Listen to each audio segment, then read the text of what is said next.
Cancer ಪ್ರಪಂಚದಾದ್ಯಂತ ವೇಗವಾಗಿ ಹರಡುತ್ತಿರುವ ಅತ್ಯಂತ ಅಪಾಯಕಾರಿ ಕಾಯಿಲೆಗಳಲ್ಲಿ ಒಂದು.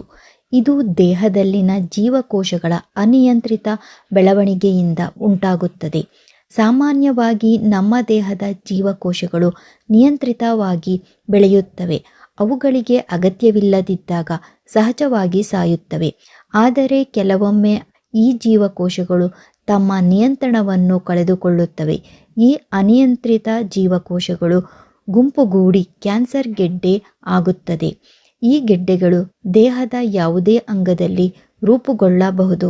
ಕೆಲವು ಸುಲಭವಾಗಿ ಸಿಗುವ ನೈಸರ್ಗಿಕ ಹಣ್ಣುಗಳು ಮತ್ತು ಆಯುರ್ವೇದ ಸಸ್ಯಗಳು ದೇಹದ ರೋಗನಿರೋಧಕ ಶಕ್ತಿ ಹೆಚ್ಚಿಸಿ ಕ್ಯಾನ್ಸರನ್ನು ನಿಯಂತ್ರಿಸಲು ಸಹಾಯ ಮಾಡುತ್ತವೆ.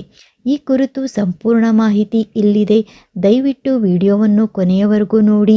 ಸಬ್ಸ್ಕ್ರೈಬ್ ಮಾಡ್ಕೊಳ್ದೇ ಇರೋರು ದಯವಿಟ್ಟು ಸಬ್ಸ್ಕ್ರೈಬ್ ಮಾಡ್ಕೊಳ್ಳಿ.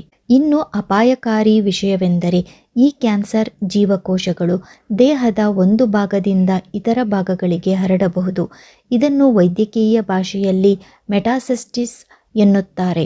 ಇದರಿಂದ ಇತರ ಅಂಗಗಳು ಹಾನಿಗೊಳ್ಳುತ್ತವೆ. ಬಳಿಕ ತುಂಬ ಗಂಭೀರ ಸಮಸ್ಯೆ ಉಂಟಾಗುತ್ತದೆ. ಆದರೆ ಇಂದು ಆಧುನಿಕ ಔಷಧದಲ್ಲಿ ಕ್ಯಾನ್ಸರ್ ಚಿಕಿತ್ಸೆಗೆ ಅನೇಕ ವಿಧಾನಗಳಿವೆ. ವಿಶೇಷವಾಗಿ ಕ್ಯಾನ್ಸರ್ ಚಿಕಿತ್ಸೆಗೆ ಕೀಮೋಥೆರಪಿ, ವಿಕಿರಣ ಮತ್ತು ಶಸ್ತ್ರಚಿಕಿತ್ಸೆಗಳನ್ನು ಬಳಸುತ್ತಾರೆ. ಆದರೆ ಈ ಚಿಕಿತ್ಸೆಗಳಿಂದ ಕೆಲವು ರೋಗಿಗಳಿಗೆ ಅಡ್ಡ ಪರಿಣಾಮಗಳು ಉಂಟಾಗಬಹುದು. ಆದ್ದರಿಂದ ಕ್ಯಾನ್ಸರ್ ರೋಗಿಗಳು ತಮ್ಮ ಆಹಾರದ ಬಗ್ಗೆ ತುಂಬ ಎಚ್ಚರಿಕೆಯಿಂದಿರಬೇಕು ಎಂದು ವೈದ್ಯರು ಹೇಳುತ್ತಾರೆ. ಸಾಮಾನ್ಯ ಜನರ ಆಹಾರಕ್ಕಿಂತ ಕ್ಯಾನ್ಸರ್ ರೋಗಿಗಳ ಆಹಾರ ಸ್ವಲ್ಪ ವ್ಯತ್ಯಾಸವಾಗಿರುತ್ತದೆ. ಆಯುರ್ವೇದದಲ್ಲಿ ಕ್ಯಾನ್ಸರ್ ನಿಯಂತ್ರಿಸಲು ಕೆಲವು ನೈಸರ್ಗಿಕ ಹಣ್ಣುಗಳು ಮತ್ತು ಸಸ್ಯಗಳು ಸಹಾಯ ಮಾಡುತ್ತವೆ ಎಂದು ಹೇಳಲಾಗುತ್ತದೆ. ನ್ಯೂಸ್ 18 ಅಸ್ಸಾಂ ಜೊತೆ ಮಾತನಾಡಿದ ಸರ್ಕಾರಿ ಆಯುರ್ವೇದ ವೈದ್ಯಕೀಯ ಕಾಲೇಜಿನ ವೈದ್ಯ ಪ್ರೊಫೆಸರ್ ಡಾಕ್ಟರ್ ಅನೂಪ್ ಭೈಶ್ಯ ಅವರು, ಸುಲಭವಾಗಿ ಸಿಗುವ ಹಣ್ಣುಗಳು ಮತ್ತು ಆಯುರ್ವೇದ ಸಸ್ಯಗಳು ಕ್ಯಾನ್ಸರ್ ಅನ್ನು ನಿಯಂತ್ರಿಸಲು ಸಹಾಯ ಮಾಡಬಹುದು ಎಂದು ಹೇಳಿದ್ದಾರೆ. ಬೆಟ್ಟದ ನೆಲ್ಲಿಕಾಯಿ. ಆಯುರ್ವೇದದಲ್ಲಿ ಬೆಟ್ಟದ ನೆಲ್ಲಿಕಾಯಿ ಬಹಳ ಮುಖ್ಯವಾಗಿದೆ. ಇದು ಯಕೃತ್ ಮತ್ತು ಜೀರ್ಣಾಂಗಗಳ ಕ್ಯಾನ್ಸರ್ಗೆ ವಿಶೇಷ ಪ್ರಯೋಜನಕಾರಿ.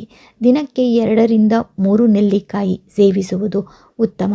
ಕ್ಯಾನ್ಸರ್ ರೋಗಿಗಳಿಗೆ ಬೆಟ್ಟದ ನೆಲ್ಲಿಕಾಯಿ ತಿನ್ನಲು ವೈದ್ಯರು ವಿಶೇಷವಾಗಿ ಸಲಹೆ ಮಾಡುತ್ತಾರೆ. ಕಾರೆಕಾಯಿ. ಕ್ಯಾನ್ಸರ್ ತಡೆಯಲು ಮತ್ತೊಂದು ಪ್ರಮುಖ ನೈಸರ್ಗಿಕ ಔಷಧವೆಂದರೆ ಕಾರೆಕಾಯಿ. ಇದು ನಮ್ಮ ಆರೋಗ್ಯಕ್ಕೆ ತುಂಬ ಪ್ರಯೋಜನಕಾರಿ. ಪ್ರತಿದಿನ 1 ಅಥವಾ 2 ಕಾರೆಕಾಯಿ ಸೇವಿಸುವುದರಿಂದ ದೇಹದ ಜೀವಕೋಶಗಳು ಆರೋಗ್ಯಕರವಾಗಿ ಬೆಳೆಯಲು ಸಹಾಯವಾಗುತ್ತದೆ ಎಂದು ವೈದ್ಯರು ಹೇಳುತ್ತಾರೆ. ತಂಡ್ರಿಕಾಯಿ. ಅದೇ ರೀತಿ ತಂಡ್ರಿಕಾಯಿ ಕೂಡ ಆರೋಗ್ಯಕ್ಕೆ ತುಂಬ ಪ್ರಯೋಜನಕಾರಿ.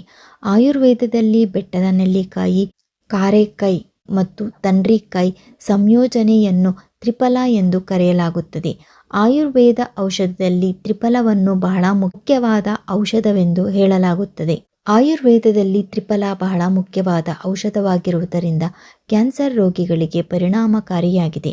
ಕ್ಯಾನ್ಸರ್ ರೋಗಿಗಳು ದಿನಕ್ಕೆ 2 ಬಾರಿ 1 ಚಮಚ ತ್ರಿಫಲ ಪುಡಿ ಸೇವಿಸುವುದು ತುಂಬ ಪ್ರಯೋಜನಕಾರಿ ಎಂದು ವೈದ್ಯರು ಹೇಳುತ್ತಾರೆ.